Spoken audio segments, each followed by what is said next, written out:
প্রিয় দর্শক, আসসালামু আলাইকুম। সঠিক গন্তব্যে পৌঁছানোর জন্য সঠিক একটা রাস্তা দরকার। আমরা যারা হাঁস খামার করি, সঠিক দিক নির্দেশনাতে না আগানোর ফলে আমরা বেশিরভাগ খামারই লস করি।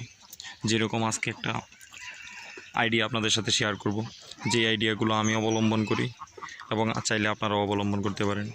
এই দেখেন, আমার এলাকা পুরোটাই বন্যায় কবলিত।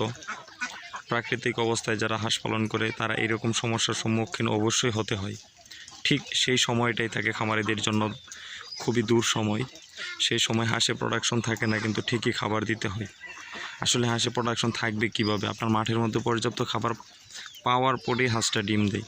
আর যতদিন খাবার ছিল ততদিন ভালোই ডিম পেয়েছেন, কিন্তু এখন বর্তমানে কোনো খাবার না থাকার কারণে আপনি আবদ্ধ অবস্থায় রেখে দিয়েছেন। খাবার দিচ্ছেন মাত্র দান, সামান্য কিছু ফিড। আসলে এইগুলোতে হয় না।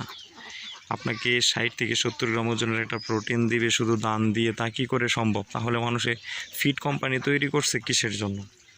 আসলে ভাই, যেহেতু হাঁস খামারে দুঃসময় এসে গেছে, আপনি তখন এই হাঁসটাকে 150 গ্রাম ফিড দেন।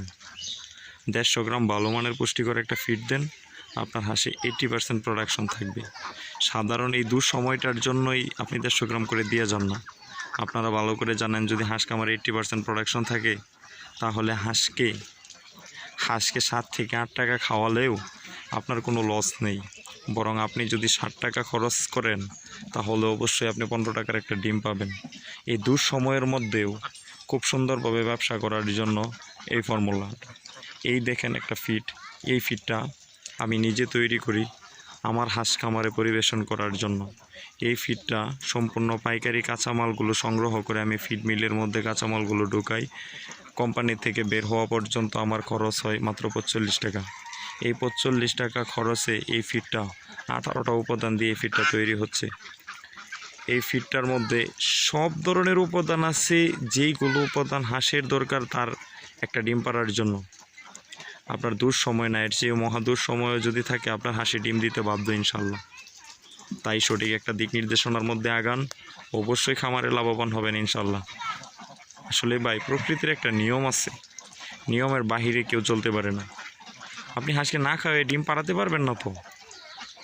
আপনাকে হাঁস যদি একটা ডিম দেয়, আসলে আপনারা জানেন না মাঠের মধ্যে খাওয়ার পরে একটা হাঁস কি পরিমাণে খাবার খায়। সেই খাবারের সোর্সটা যদি নষ্ট হয়ে যায়, আপনার হাঁসে ডিম দিবে?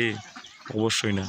সেটার পরবর্তীতে আপনার একটা বিকল্প ব্যবস্থা রাখতে হবে, যে সেই খাবারটা আমি কিভাবে দিয়ে আমার হাঁসটাকে ডিম পাড়াবো।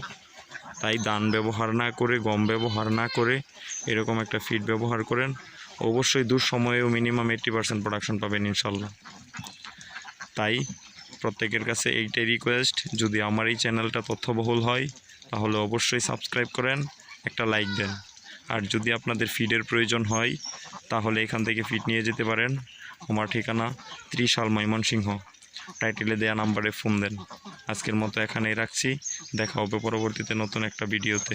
সে পর্যন্ত ভালো থাকবেন। আসসালামু আলাইকুম।